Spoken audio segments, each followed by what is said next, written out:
طواف کا مقام تھا اور میں اللہ رب العزت سے میں نے دعا مانگی تھی 13 سال کی عمر میں کہ یا اللہ مجھے اپنے والدین کو حج کروانے کی توفیق دینا. اللہ اکبر. اور اللہ اتنا ایسا واقعہ ہے کہ وہ میں بتاؤں تو کافی ٹائم لگ جائے گا، لیکن اللہ نے وہ میرے بڑے بھائی جو تھے وہ کہتے ہیں حافظ صاحب میں سب سے بڑا ہوں، میرا حق بنتا ہے، میرا حق بنتا ہے، یہ آپ نے کیسے یہ بات کہہ دی؟ میں نے کہا جی بھائی جان آپ کروا لیں، کوئی بات نہیں، میں بعد میں کروا لوں گا.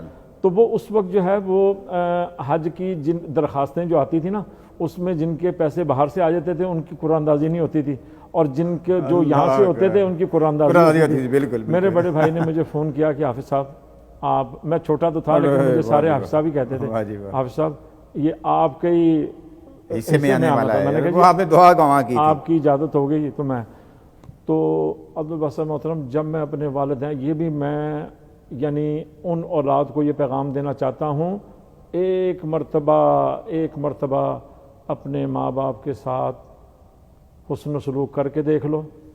اگر کسی کو نقصان ہوگا میرا نمبر سب کے پاس آ جائے گا، میرے سے وہ جانا وہ نقصان لے لینا آپ کہ ماں باپ کی جو خدمت کا سوچ بھی لے انسان. طواف کا مقام ہے. میں نے اپنی امی سے کہا پتری دبری سی تھی کہ امی آپ میرے یہ میں واقعہ اس لیے سنا رہا ہوں کہ اس سے لوگوں کو سبق ملے گا. میں نے وہ کہا میرے کندھے پہ بیٹھ جائیں آپ تھک گئی ہوں گی، تو وہ مجھے کہتی ہیں نہیں تو چھوڑ مجھے، میں نہیں بیٹھوں گی، کیا ضد کر لی کہ میں کہا تھک جائیں گی. میں تھکی نہیں، تو مجھے کیوں میرے پیچھے پڑ گیا؟ میں نے کہا امی بیت اللہ سامنے ہے، بیت اللہ سامنے ہے، کوئی نشانی بن جائے گی. واہ جی واہ. مالک دیکھ رہا ہے کوئی نشانی بن جائے گی. تو میری والدہ بیٹھ گئی میرے کاندھوں پر. میں نے ان کو وہ تینوں دعائیں بتائیں کہ امی آپ نے یہ پڑھنی ہے دعا. اللہ اکبر. تینوں دعائیں جو پڑھی جاتی ہیں.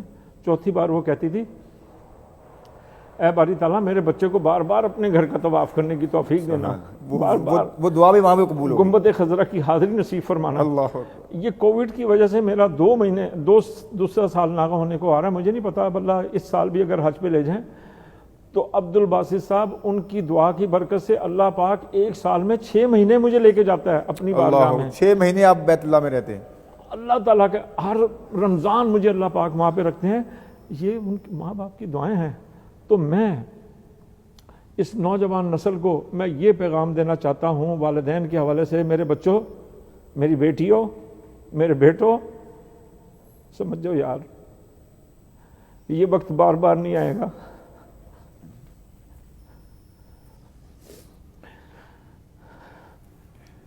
جن کے والدین چلے گئے ہیں جاؤ ان سے پوچھو، جاؤ ان سے پوچھو کہ وہ کیسی چھتری تھی. جاؤ ان سے پوچھو کہ وہ جب دعائیں کرتے تھے کہ تم بچ کر آتے تھے کہ نہیں. حضرت موسیٰ علیہ السلام، ماں اور باپ، ماں کے قدموں تلے جنت ہے اور باپ جنت کا دروازہ ہے. بالکل بالکل بالکل. لپٹ جو ان کے قدموں سے. اللہ اکبر. سب کچھ خدا کے واسطے کبھی کچھ نہ ان سے چھپاؤ. والدین کبھی آپ سے کچھ نہیں مانگتے، کبھی وہ دولت، کوئی جاگیر، کوئی مکان، کوئی چیز ایسی نہیں مانگتے، وہ آپ کی محبت مانگتے ہیں. اور یاد رکھو کہ اللہ کے نبی صلی اللہ علیہ وسلم فرض نماز میں ہیں اور فرماتے ہیں کہ کاش میری والدہ ہوتی. اللہ اکبر. اللہ اکبر.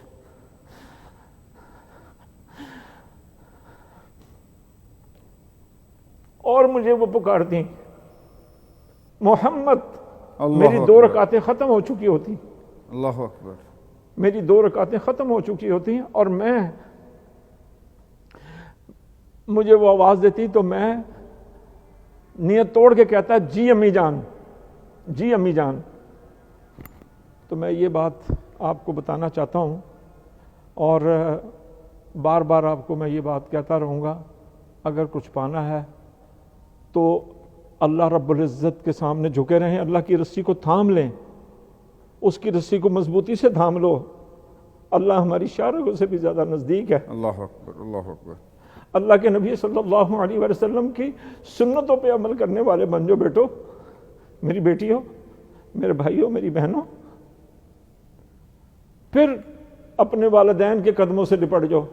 دنیا جہاں کی کامیابی ہے تمہاری. اگر آپ نے کامیاب ہونا ہے جاؤ ان کو بتا کے جاؤ، دعا کریں جس کے ماں باپ حیات ہیں اس کو کسی پیر فقیر کی ضرورت نہیں اللہ ہے، اس کے پیر فقیر گھر ہیں اس کے گھر میں پیر فقیر سارا بیٹھے کچھ ہوئے اس گھر میں ہیں۔ بیٹھا ہے۔ اور نمبر 4، دکھی انسانیت کا بیڑا اٹھا لو، میں بتا رہا ہوں، جاؤ نوٹ کرو، آج رات کو اپنے بستر پر لیٹ کر سوچنا کہ اگر ہماری موت ہو گئی کیا تیاری ہے ہماری؟